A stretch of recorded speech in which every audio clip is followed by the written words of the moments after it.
After shocking everyone by beating Tim Tszyu last weekend, Terence Crawford is going to fight Bakhram Murtazaliev again. Будет это Чарло, будет это Кроуфорд, будет это Фундора, Спенс. Не имеет никакого значения. Приоритет это пояса. Если нету поясов. Fans want to know if Terence Crawford will be interested in meeting IBF junior middleweight champion Murtazaliev in a crossover fight following his third-round obliteration of Tim Tszyu.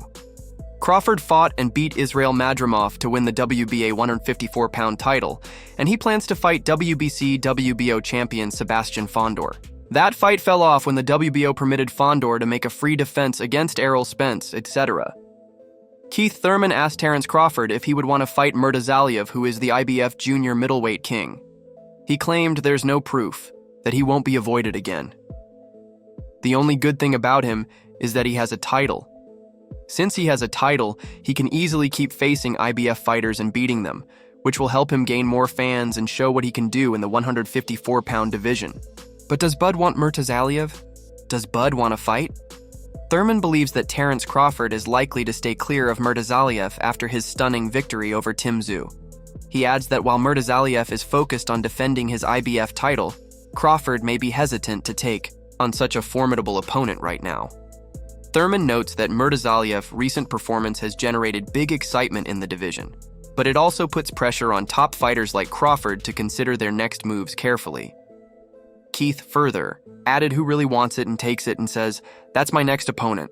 Does Bam stay in his IBF lane while protecting his title? He says he has to stay in his lane until another door opens up to do another great fight in this division in the world of boxing, but right now he's got a lot of us excited coming to the big upset backroom pulled up against the choice, Tim Tszyu. The Australian says that he didn't know what he got hit with. What did I get hit with?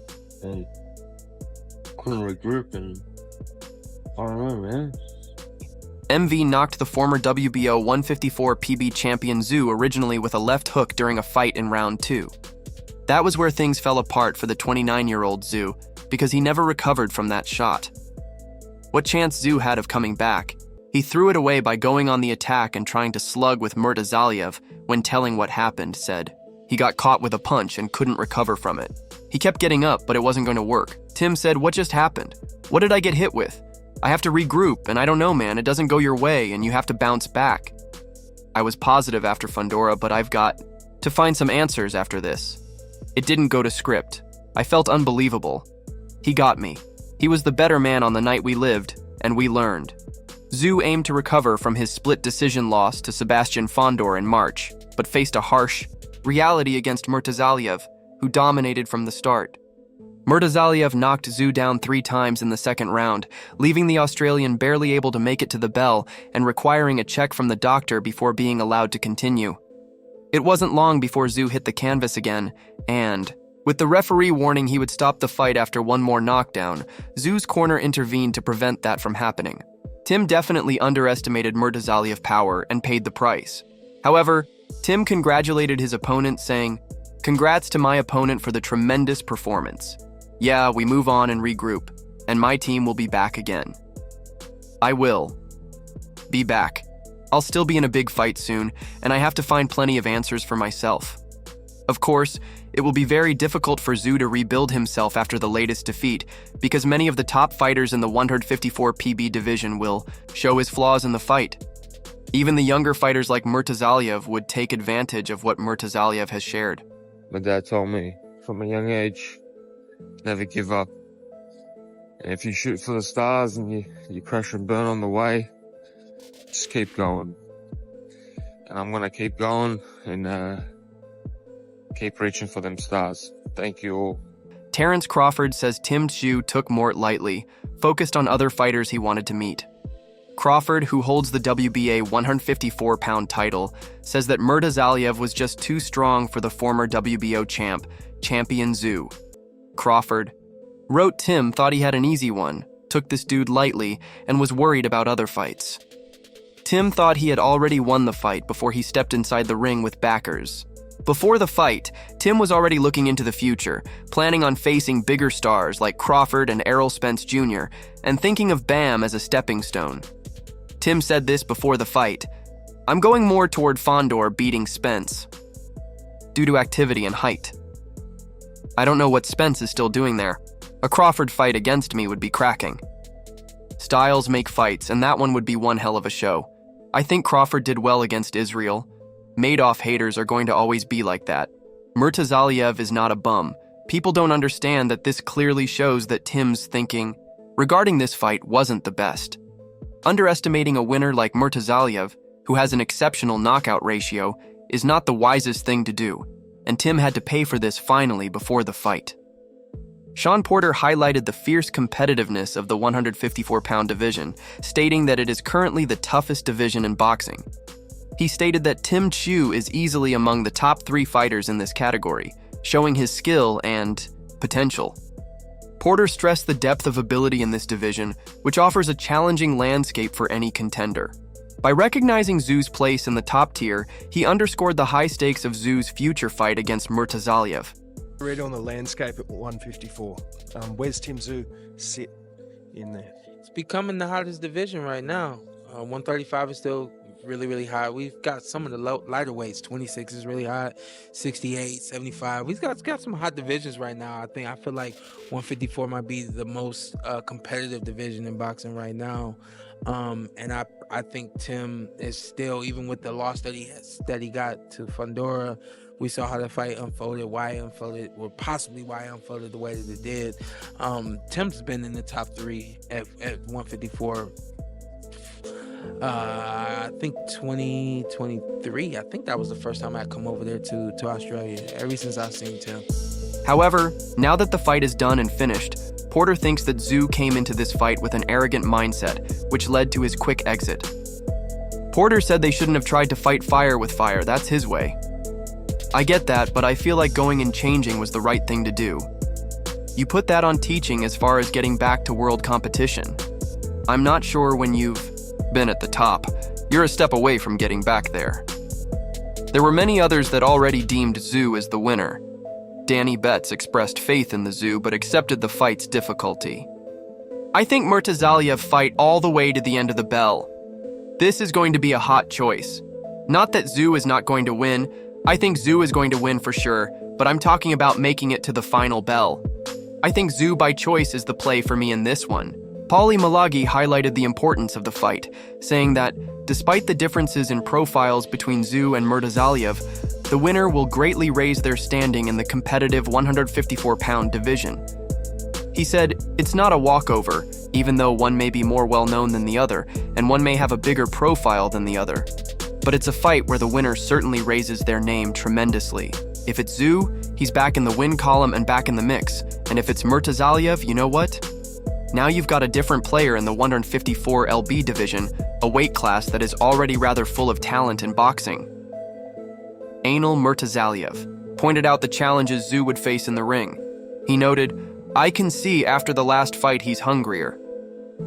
Golub's assessment emphasized Zhu's heightened determination following his defeat to Sebastian Fondor, suggesting that this match might reveal a more driven and focused version of him. He added, listen, it's not an easy opponent. The way to take his background is we watch his fights. The dangerous part of him is that he's really tough, and he's dangerous. He looks like he's hurt, and it's where the part he's always had heavy hands. Tim Zhuo's younger brother, Nikita Zhu, provided a bold prediction regarding Bakhram Mortal's toughness.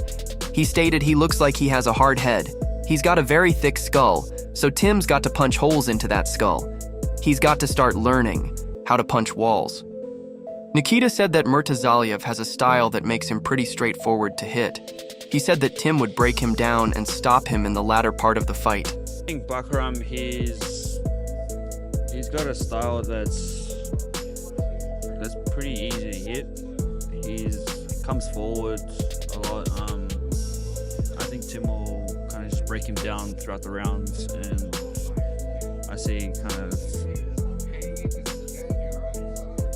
just see him breaking him down over the end throughout the course of the fight and possibly stopping him by the end. Unfortunately, this wasn't the case for Tim, as Murtazaliev didn't let him initiate his offense. Chris Algieri cautioned against underestimating Murtazaliev, highlighting the fighter's skill set despite his lack of mainstream fame. He stated, I don't know how much this would be a huge upset. Murtazaliev is actually a very good fighter. He's got a great right hand. He's basic. He's physically strong, he's big, he's tall for the weight class. This is not an easy fight for Tim Tszyu. It's not a walkover by any means. Just because we haven't heard of him or the fighting public hasn't heard of him doesn't mean the guy can't fight Murtazaliev. Jerry emphasized the significance of the fight for Murtazaliev, adding this is a huge chance for Murtazaliev, but it's certainly not a walkover bout whatsoever.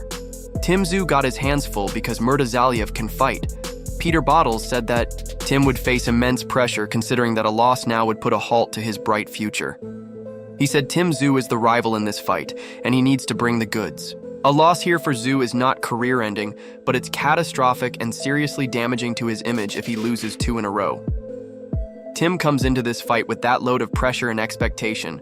Battle underscored the high stakes for Tszyu, emphasizing that a win was important for him to regain his standing in the boxing community after his earlier loss. He turned to Bakhram Murtazaliev and noted the potential danger he posed, saying that Murtazaliev, probably given the fact that he's maligned and unknown, can just go out there and throw the bombs that he throws. Battle warned that Murtazaliev, excellent record, and the desperation that comes with being underestimated make him a significant threat, capable of delivering powerful punches even in the later rounds. Battle continued.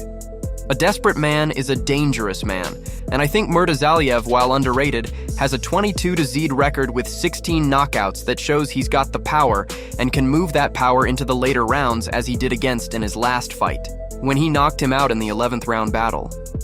He stated that Tim Tszyu must make a statement in this fight against Murtazaliev to solidify his status in the 154 PB division. He stressed that a victory was important for Tszyu to reaffirm his place among the top contenders and regain momentum after his previous loss. Winning this match would not only boost Tszyu's confidence, but also signal to others in the division that he is a real threat, making it a pivotal moment in his future. Back-to-back losses in the fight game can be really hurtful. So particularly for a guy like Tim who wants to be the king of the 154 division, maybe ratings-wise to a lot of people he is, but in terms of belts he's not. So this is where Tim needs to make a statement in this fight and then over the next 12 months to become potentially a unified champion at super welterweight. Considering that there were many who told Tim to take Murtazaliev seriously, it's no wonder that Murtazaliev winning the fight is no fluke. After the fight, Bottled felt Tszyu was a little bit cocky. Early, he said, "I don't think he won the right in this fight to control. He just thought he could walk him down.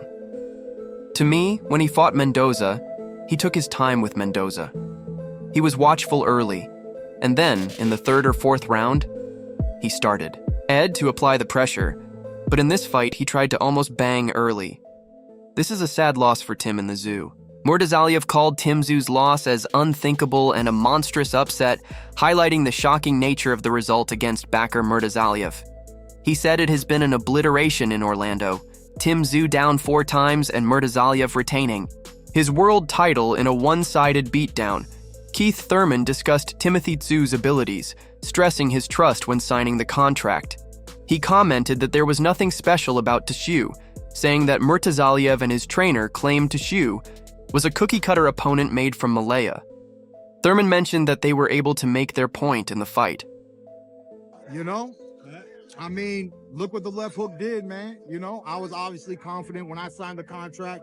I said there's nothing special in what Tim Tszyu brings to the table. Earlier this week, because I was on the analytical side this evening, earlier this week, I got to interview all the fighters. And, you know, Bakhram clearly said that him and his trainer said that there's nothing special about Tim Tszyu and that Tim Tszyu is just cookie cutter made for Bakhram. And not only were they able to say that, but they were able to prove it, you know. Thurman, working as part of the broadcast team for Premier Boxing Champions, offered a thorough analysis of Tim Tszyu's performance in his latest fight against Murtazaliev. He pointed out that Tszyu looked unable to make necessary adjustments after being hurt early in the match instead of adapting his plan. Tszyu continued to fight in a manner that finally led to his downfall as he was knocked down 4 times throughout the bout. Thurman emphasized that Murtazaliev team had fully prepared for the Tszyu by identifying his weaknesses and crafting a game plan that successfully exploited them. He noted that Murtazaliev's success with his left hook was a clear indication of this preparation. Thurman highlighted that Murtazaliev had previously claimed there was nothing special about Tszyu, and during the fight he showed that statement to be true by dominating the former WBO 154lb champion. He further added, "Look what the left hook did." Bam clearly said that there's nothing special about Tim Tszyu, and he's cookie-cutter made for Murtazaliev. Not only were they able to say that, but they were also able to prove it. Tszyu rushed back into the fight, which ultimately led to his downfall. Thurman's comments highlight a significant flaw in Tszyu's game plan, suggesting he should have used his jab to control the pace. Keith said you can't do the same thing over and over again. He was clearly hurt, and he tried to put himself right back into the fight, instead of giving himself some time and strategically working behind the jab, trying to slow down the pace. It was almost like you could see Tim shaking on the ground. It was almost like we could see reverb from the punch. As a spectator, everything in his body is telling him to shut down. Thurman described how, despite being unsteady on his feet, Tszyu still attempted to throw an overhand right, which Thurman interprets as misguided confidence.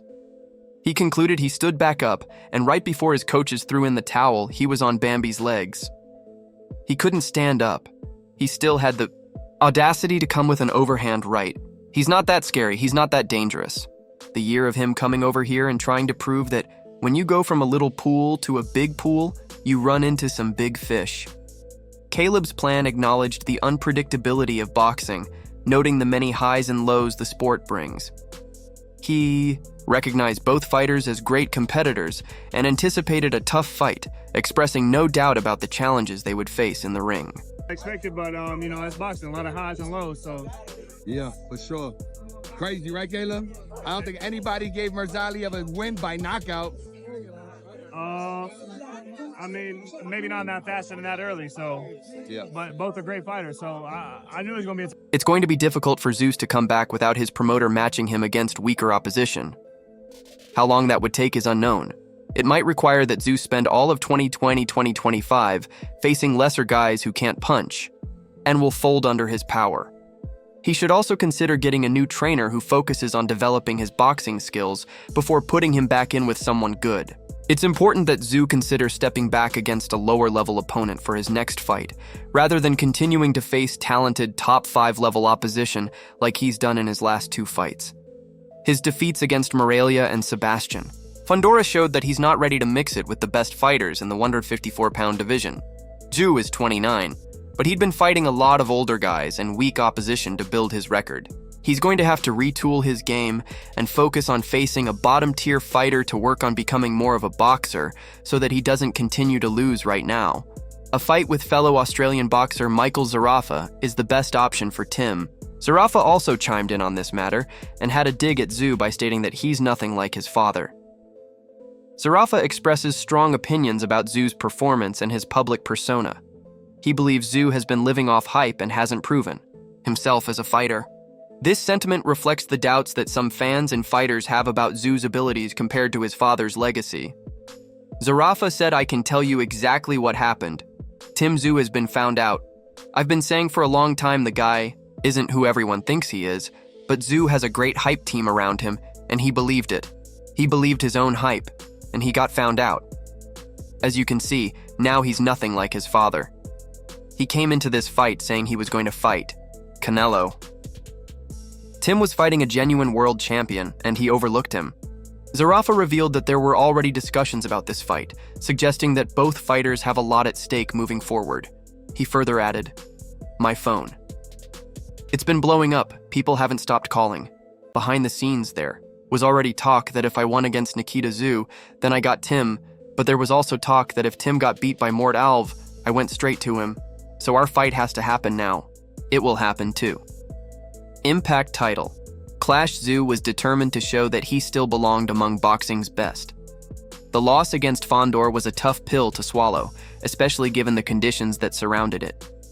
Tszyu received a severe cut from an accidental elbow in the second round, which greatly affected his performance. Where the cut happened, and may have been the left elbow of Sebastian Fondora. They didn't have it on my monitor. Right here, take a look. Let's see. He leans in, Watch the left elbow. There it is. The left elbow, the forearm of Fundora. Yeah, Despite this, he battled through the pain, showing tremendous heart and resilience, ultimately losing by a split decision before his fight with Murtazaliev. Zoe reflected on his loss to Fundora, admitting that it was a difficult experience. He said, "I learned a lot that night. It wasn't just about the loss. It was about how I handled adversity fighting with a cut like that. I had to dig deep. It showed me what I was capable of." The aftermath of the Fonder fight was a period of introspection for Zhu. He spent hours reviewing footage, analyzing his mistakes, and plotting his path forward. So what are your thoughts about this? Should Crawford face Murtazaliev next? Do let us know in the comment section below. If you enjoyed this video, make sure to subscribe and check out some of our other videos on the screen right now.